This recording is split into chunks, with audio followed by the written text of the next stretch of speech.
பொதுவாகவே தீவுகள் அப்படின்னு பார்த்தாவே சில தீவுகளில் மனிதர்கள் வாழ்ந்துட்டு இருப்பாங்க, சில தீவுகளில் மனிதர்கள் இல்லாமல் மிருகங்கள் கூட வாழலாம். இப்படி இருந்தாலுமே தீவுகளில் வாழணும் அப்படின்னாவே நம்மளுக்கு தனியாக தைரியம் வேணும். இந்த வீடியோவில் பார்க்கக்கூடிய ஒரு தீவில் மனிதர்கள் தான் வாழ்ந்துட்டு இருக்காங்க. பொதுவாகவே பழங்குடியினர் அப்படின்னாவே வெளி உலகம் தொடர்பு இல்லாமல் தான் இருப்பாங்க. பொதுவாகவே இந்த மாதிரி இருக்கவங்களுக்கு நம்ம பேசுகிற மொழி அவங்களுக்கு புரியாது. இருந்தாலுமே மனிதர்களுக்கு அவங்க எதிரியாக இருக்க மாட்டாங்க. ஆனால் நம்ம பார்க்கக்கூடிய இந்த தீவில் மனிதர்களுக்கு மனிதர்களே எதிரியாக இருக்காங்க. அதாவது இந்த தீவில் வாழக்கூடிய மக்கள் மனிதர்களை பார்த்தாவே, அதாவது வேற்று மனிதர்களை பார்த்தாவே அவங்க கொன்று நரமாமிசமா சாப்பிட்டுருவாங்க அப்படின்னு சில கருத்துக்கள் சொல்லப்படுது. இவர்கள் ரொம்பவே ஆபத்தானவங்க. இது உண்மையா பொய்யா அப்படிங்கிறத நம்ம பார்த்துடலாம். அப்படிப்பட்ட இந்த பழங்குடியினர் யாரு, அவங்க எங்கேருந்து வந்தாங்க, அவங்க எதுக்காக இப்படி மாறினாங்க, அப்படி அவங்க எங்கே தான் வாழ்ந்துட்டு இருக்காங்க, இது எல்லாத்தையுமே நம்ம இந்த வீடியோவில் டீட்டெயில்ஸாக பார்த்து தெரிஞ்சுக்கலாம். நீங்கள் இந்த சேனலுக்குள்ளே புதுசாக வந்திருக்கீங்கன்னா சேனலை சப்ஸ்கிரைப் பண்ணிக்கோங்க, நோட்டிஃபிகேஷனை கிளிக் பண்ணி ஆன் பண்ணிக்கோங்க. நம்மளோட இந்தியாவில் அந்தமான் நிக்கோபர் தீவுக்கு பக்கத்தில் இருக்கக்கூடிய 46 கிலோமீட்டர் தொலைவில் இருக்க ஒரு சிறிய மர்மமான தீவு தான் நார்த் சென்டினல் தீவு. இந்த தீவோட மொத்த பரப்பளவுமே பார்த்தோம்னா 67 ஸ்கொயர் கிலோமீட்டரில் தான் இருக்குது. இந்த தீவில் மனிதர்கள் வாழ்ந்துட்டு தான் இருக்காங்க. அங்கே வாழக்கூடிய மனிதர்களுக்கு சென்டினல்ஸ் அப்படின்னு சொல்லி பேர் வச்சுருக்காங்க. இவங்க தான் உலகத்தோட அன்டச்சடு ட்ரைப்ஸ் அப்படின்னு சொல்கிறாங்க. இவங்க தான் உலகத்தோட கடைசி கற்கால மனிதர்களாம். இவங்களுக்கு விவசாயம் அப்படின்னா என்னன்னு தெரியாது. நம்ம நவீன உலகம் எப்படி இருக்கும் அப்படின்னு கூட இவங்களுக்கு தெரியாது. அங்க வாழ்ந்துட்டு இருக்கக்கூடிய பழங்குடியினருக்கு நம்ம வேற்று கிரகவாசியா தான் தெரியும். அதாவது ஏலியன்ஸ் மாதிரி தான் அவங்க நினைப்பாங்க. சுமார் 60,000 ஆண்டுகளுக்கு முன்பே ஆப்பிரிக்கால இருந்து புலம்பெயர்ந்து இந்த தீவுக்கு வந்ததா சொல்லப்படுது. இந்த தீவுல அந்த பழங்குடியின மக்கள் தொடர்ந்து பல ஆண்டுகளா வந்துட்டு இருக்காங்க. பெரும்பாலும் இந்த மக்கள் தனிமையா தான் வாழ்ந்துட்டு இருக்காங்களாம். தனிமையா தான் வாழணும் அப்படின்னு நினைக்கிறாங்களாம். இந்த உலகத்தோட மக்கள் கூட எந்த வித தொடர்பையும் அவங்க உருவாக்கி விரும்புறதே கிடையாதாம். வரலாற்று படி பார்க்கும்போது இந்த தீவு பத்தியும் இந்த தீவுல வாழக்கூடிய மக்களை பத்தியும் செகண்ட் சென்ச்சுரி, அதாவது கிபி 2ஆம் நூற்றாண்டுல இருந்தே பல குறிப்புகள் இருந்துட்டு வருது. கிபி 2ஆம் நூற்றாண்டுல ரொமேனியா நாட்டை சேர்ந்த கணித வல்லுநரான கிளாடியஸ் டோலமி அப்படின்னு சொல்லக்கூடிய ஒருத்தவங்க அந்த அந்தமான் நிக்கோபர் தீவுகளை பத்தியும் அதை சுத்தி இருக்கக்கூடிய மற்ற தீவுகளை பத்தியும் அங்க வாழ்ந்துட்டு இருக்கவங்க எல்லாருமே பாத்தீங்கன்னா நரமாமிசம் சாப்பிடக்கூடியவங்க அப்படின்னு சொல்லி அவரோட குறிப்புல எழுதி வச்சிருக்காரு. அது மட்டும் இல்லாம அதன் பிறகு 673 சைனாவை சேர்ந்த ஒரு டிராவலர் சுமித்ரா தீவுல இருந்து இந்தியாவை நோக்கி வரும்போது இங்க இருக்க மக்கள் நரமாமிசம் சாப்பிடுறவங்க தான் அப்படின்னு சொல்லி அவங்க ரொம்ப ஆபத்தானவங்க அப்படின்னு கூட ஒரு குறிப்பை எழுதி வச்சிருந்திருக்காரு. அது மட்டும் இல்லாம இதுல இருக்கக்கூடிய இன்னொரு ஆச்சரியமான விஷயம் என்னன்னா, கிபி 11ஆம் நூற்றாண்டுல ராஜராஜ சோழன் கட்டின தஞ்சை பெரிய கோயில்ல கூட இந்த தீவை பத்தின கல்வெட்டு இருக்கா. இந்த கல்வெட்டுல இந்த தீவை தீம தீவு அப்படின்னு சொல்லி குறிப்பிட்டு எழுதியிருக்காங்களா. இந்த தீவை கட்டுப்படுத்தின ஒரே அரசன் நம்ம ராஜராஜ சோழன் மட்டும்தான் அப்படின்னு சொல்றாங்க. ஆனாலுமே அதுக்கான சரியான ஆதாரங்கள் இது வரைக்குமே கிடைக்கல. 1771 தான் இந்த தீவை பத்தின அபிஷியல் ரெக்கார்டு பண்ணப்பட்டிருக்கு. அந்த தீவு வழியா ஈஸ்ட் இந்தியா கப்பல் அந்த தீவு வழியா போயிருக்கு. அந்த தீவுல மனிதர்கள் வாழ்ந்துட்டு இருக்கிறத அவங்க பார்த்திருக்காங்க. இந்த ஒரு நிகழ்வை அவங்க அதிகாரமா பதிவும் பண்ணிருக்காங்க. அதுக்கப்புறம் பார்த்தோம்னா 1867ஆம் ஆண்டு இந்தியாவை சேர்ந்த கப்பல் ஒன்று எதிர்பாராத விதமா அந்த இடத்துல பழுதாகி அந்த தீவு ஓரமா கரை ஒதுங்கியிருக்கு. அந்த சமயம் அந்த தீவுல இருந்த அந்த சென்டினல்ஸ் எல்லாமே பாத்தீங்கன்னா அங்க இருந்த மக்களை, படகுல இருந்த மக்களை தாக்க ஆரம்பிச்சிருக்காங்க. ஆனா அதிர்ஷ்டவசமா பிரிட்டிஷ் நேவியோட கப்பல் அங்க வந்திருக்கு. அவங்க எல்லாத்தையுமே அவங்களோட படகுல ஏற்றி அங்க இருந்து காப்பாத்தி கூப்பிட்டு போயிருக்காங்க. அதுக்கப்புறம் அந்த சென்டினல்ஸ் மக்கள் எல்லாமே அந்த தீவுக்குள்ளேயே போயிருக்காங்க. அந்த சென்டினல்ஸ் மக்கள் வெளி மனிதர்களை தாக்கியதும் அதுதான் முதல் முறை அப்படின்னு சொல்லி ரெக்கார்ட் பண்ணியிருக்காங்க. அதன் பிறகு பார்த்தோம்னா 1880ஆம் ஆண்டு பிரிட்டிஷ் அதிகாரியான மௌரிஸ் விடல் போர்ட்மேன் அப்படின்னு சொல்லக்கூடிய நபர் அந்த சென்டினல்ஸ் மக்களை கம்யூனிகேட் பண்றதுக்கு முயற்சி பண்ணியிருக்காரு. அந்த சமயம் பார்க்கும்போது ஆங்கிலேயர்கள் அந்தமான் நிக்கோபர் தீவில் இருக்கக்கூடிய மற்ற ட்ரைபல் பீப்புள்ஸ் கூட நல்ல கனெக்ட்ல இருந்திருக்காங்க. அதனால அங்க இருக்க சில ட்ரைபல்ஸை கூப்பிட்டுக்கிட்டு அவங்க பிரிட்டிஷ் அதிகாரியோட அந்த சென்டினல்ஸ் இருக்கக்கூடிய தீவுக்கு அவங்க போயிருக்காங்க. அதுல இருக்கக்கூடிய ஒரு ஆச்சரியம் என்னன்னா, அந்த சென்டினல்ஸ் மக்கள் பேசக்கூடிய மொழி மற்ற சென்டினல்ஸ் மக்களுக்கு புரியவே இல்லையாம். இந்த ஒரு காரணமா பிரிட்டிஷ் அதிகாரி அவங்க கூட்டிட்டு வந்த சென்டினல்ஸ் இந்த நார்த் சென்டினல்ஸ் மக்களோட கம்யூனிகேட் பண்ணிக்கிறதுக்கு சுத்தமா முடியல. அதுக்கப்புறம் அங்க வாழ்ந்துட்டு இருந்த சென்டினல்ஸ் மக்கள்ல இருந்து வயதான தம்பதிகள் 2 பேரையும் அதுக்கப்புறம் 4 குழந்தைகளையும் அவர் கடத்தி கூப்பிட்டு வந்துடுறாரு. அப்படி கூப்பிட்டு வந்த அந்த வயதான ஜோடிகள் 2 பேருமே பார்த்தோம்னா 2 நாள்ல அவங்க இறந்து போயிருக்காங்க.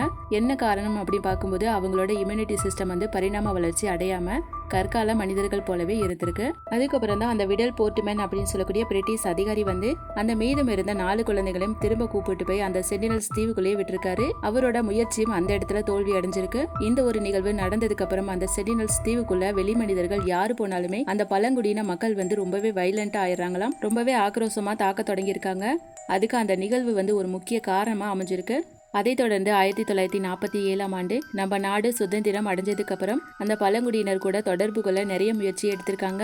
பட் அது எல்லாமே வெறும் தோல்வியிலே தான் முடிஞ்சு போயிருக்கு. அதுக்கப்புறம் 1967ஆம் ஆண்டு திருலோக்நாத் பண்டிட் அப்படின்னு சொல்லக்கூடிய ஒருவர் வந்து தன்னோட சில நிமிடர்களையும் வீரர்களையும் கூப்பிட்டு அந்த தீவு நோக்கி போயிருக்காரு. அந்த தீவுல அந்த சமயம் பாத்தீங்கன்னா யாருமே இல்லையா. அங்க இருக்க மனித கால் தடங்களை பின்பற்றி அவங்க வந்து போய் பார்த்திருக்காங்க. இருந்தாலுமே அங்க சென்டினல்ஸ் மக்கள் யாருமே இல்லையா. திரும்பவுமே அவங்க வந்து வந்திருக்காங்க.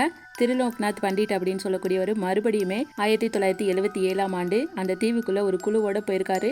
அந்த தீவை பத்தின ஒரு டாக்குமெண்ட்ரி எடுக்கிறதுக்காக அவர் வந்து போயிருக்காரா. இந்த தடவை அவர் கூட சில பரிசு பொருட்களையும் சில பன்றிகளையும் அங்க கொண்டு போய் கடற்கரையில ஓரமா வச்சுட்டு திரும்பி வந்திருக்காரு. இதை தொடர்ந்து கொஞ்ச நேரத்திலேயே அந்த சென்டினல்ஸ் மக்கள் வந்து அந்த இடத்துக்கு வந்திருக்காங்க.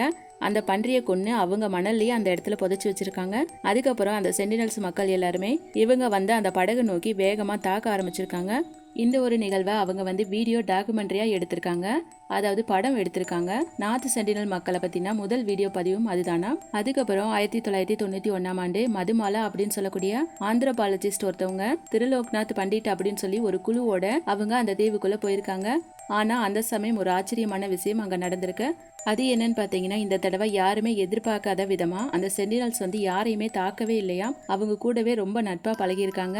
அவங்க கொடுத்த பொருட்களையுமே அவங்க அன்போட வாங்கிக்கிட்டாங்களாம். அந்த பழங்குடியின மக்கள் வந்து அங்க இருந்த மதுமாலா அப்படின்னு சொல்லக்கூடிய பெண் ஒருத்தவங்களோட ரொம்பவே அன்பா நடந்துகிட்டாங்களாம். ஆனா அது மட்டும் இல்லாம நார்த் சென்டினல் மக்கள் வந்து மற்ற மனிதர்கள் கூட இவ்வளோ அன்பா பழகின கடைசி தடவையும் அதுதானா. இதை வந்து அவங்க போட்டோ மாதிரி எடுத்து அவங்க அந்த சமயம் வெளிவிட்டிருக்காங்க. அதுக்கப்புறம் அந்த தீவுக்குள்ள யாரு போனாலுமே மறுபடியும் அந்த சென்டினல்ஸ் வந்து ரொம்ப வைலண்டா ஆகி தாக்க ஆரம்பிச்சிருக்காங்க. அதை தொடர்ந்து 1997 ஆண்டு தான் இந்திய அரசாங்கம் அந்த நார்த் சென்டினல் தீவை தடை செய்யப்பட்ட தீவை அறிவிச்சிருக்காங்க. நார்த் சென்டினல் மக்கள் அவங்க தீவுக்குள்ள வேற மனிதர்களை அனுமதிக்காதனால இந்திய அரசாங்கம் அவங்களுக்காக ஐசான் கேன்சா பாலிசியும் கிரியேட் பண்ணி கொடுத்திருக்காங்க. அதாவது அந்த சென்டினல் மக்களுக்கு தேவையான பாதுகாப்பை கொடுக்கணும். ஆனா அந்த சென்டினல்ஸ் மக்களுக்கு எந்த விதத்திலும் தொந்தரவு பண்ணக்கூடாது அப்படிங்கிறது அந்த பாலிசி. 2004 ஆண்டு வந்த சுனாமிக்கு அப்புறம் இந்த சென்டினல் மக்கள் எப்படி இருக்காங்க அப்படிங்கறத பாக்குறதுக்காகவே இந்திய நேவிக்கு சொந்தமான ஹெலிகாப்டர் ஒண்ணு அந்த தீவை நோக்கி ரோந்து போயிருக்கு. ஆனா அந்த தீவு மக்கள் அந்த ஹெலிகாப்டரை பார்த்த உடனே வேகமா தாக்க ஆரம்பிச்சிருக்காங்க. அதுல இருந்து சுனாமினால அந்த சென்டினல் மக்களுக்கு எந்த பாதிப்புமே இல்ல. அவங்க நலமா இருக்காங்க அப்படிங்கிறது தெரிய வந்திருக்கு. அதை தொடர்ந்து 2006 ஆண்டு தான் ஒரு சோகமான நிகழ்வும் நடந்திருக்கு. அந்த நார்த் சென்டினல் தீவுக்கு பக்கத்துல இருந்த கடல்ல 2 நபர்கள் மீன் பிடிச்சிட்டு இருந்திருக்காங்க. எதிர்பாராத விதமா அவங்களோட படகு திடீர்னு ரிப்பேர் ஆனனால அவங்க கரை ஒதுங்கி அந்த சென்டினல்ஸ் இருக்கக்கூடிய தீவுக்கு பக்கத்துல கரை ஒதுங்கி இருக்காங்க. இந்த 2 மீனவர்களையுமே அந்த சென்டினல்ஸ் வந்து கொன்னு கரையிலே போச்சிருக்காங்க. அதனால இந்திய கவர்மெண்ட் வந்து அதை சுத்தி இருக்கக்கூடிய 5 கிலோமீட்டர் தொலைவுக்கு யாரையுமே போகக்கூடாது அப்படின்னு சொல்லி தடை விதிச்சிருக்காங்க. அதை தொடர்ந்து பார்த்தோம்னா 8 வருஷத்துக்கு முன்னாடி, அதாவது 2018 ஆண்டு அமெரிக்கா நாட்டை சேர்ந்த சான் அலென்சு அப்படின்னு சொல்லக்கூடிய ஒரு இளைஞர் வந்து அந்த சென்டினல் தீவுக்கு போயிருக்காரு. அந்த பகுதி மீனவர்களுக்கு பணம் கொடுத்து இல்லீகலா அந்த தீவுக்கு போனதா சொல்லப்படுது.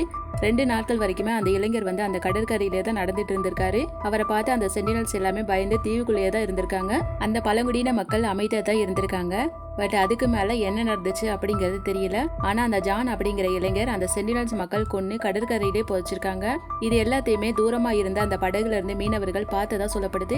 இந்த ஒரு ப்ராப்ளம் மத்த ப்ராப்ளம் மாதிரி சாதாரணமா இல்லாம இது வந்து உலக அளவுல மிகப்பெரிய பிரச்சனையா மாறி இருக்கு. அதுக்கப்புறம் அவரோட டைரி வந்து அவங்களுக்கு கிடைச்சிருக்கு. அந்த டைரியில அவங்களோட உயரம் வந்து 165 சென்டிமீட்டர், அதாவது 5.1 இருந்து 5.5 ஃபீட் வரைக்குமே அவங்க வந்து வளர்த்தியா இருக்கலாம் அப்படின்னு சொல்லியிருக்காங்க. அவங்களோட தோற்றமும் ஆப்பிரிக்கால இருக்கக்கூடிய ட்ரைபல் பீப்புள்ஸோட தோற்றமும் ஒரே மாதிரி சேம் ஆயிருக்காம். அது மட்டும் இல்லாம அவரோட டைரியில வந்து அந்த சென்டினல்ஸ் தீவுக்குள்ளேயே மொத்தமாவே 250 மக்கள் மட்டும்தான் வாழ்ந்துட்டு இருக்கிறதா எழுதியிருக்கிறாரு. இந்திய அரசாங்கத்தோட ரெக்கார்ட் படி பார்த்தோம்னா 50ல இருந்து 500 மக்கள் வரைக்குமே அங்க வாழ்ந்துட்டு இருக்கலாம் அப்படின்னு சொல்லப்படுது. இதையெல்லாம் தாண்டி இன்னொரு முக்கியமான விஷயம் என்னன்னு பார்த்தோம்னா அதுதான் அவங்க நரமாமிசம் சாப்பிட்றவங்களா இல்லையா அப்படிங்கிறது தான். அந்த பழங்குடியினர் வந்து நரமாமிசம் சாப்பிடக்கூடியவங்களே கிடையாதாம். ஏன்னா எந்த ஒரு வெளி மிருகமா இருந்தாலுமே மனிதர்களா இருந்தாலுமே அவங்க அந்த இடத்துல கொன்னு கடற்கரையில புதைச்சுதான் வச்சிருக்காங்க. ஒருவேளை ஆரம்ப காலகட்டத்தில் அவங்க சாப்பிட்டுட்டு இருந்தாலுமே தற்சமயம் அவங்க நரமாமிசம் சாப்பிட்றத நிறுத்தி இருக்கலாம். இந்த மாதிரி சாப்பிட்ற மாதிரி எந்த பதிவுமே அவங்க இது வரைக்கும் பதிவு பண்ணல.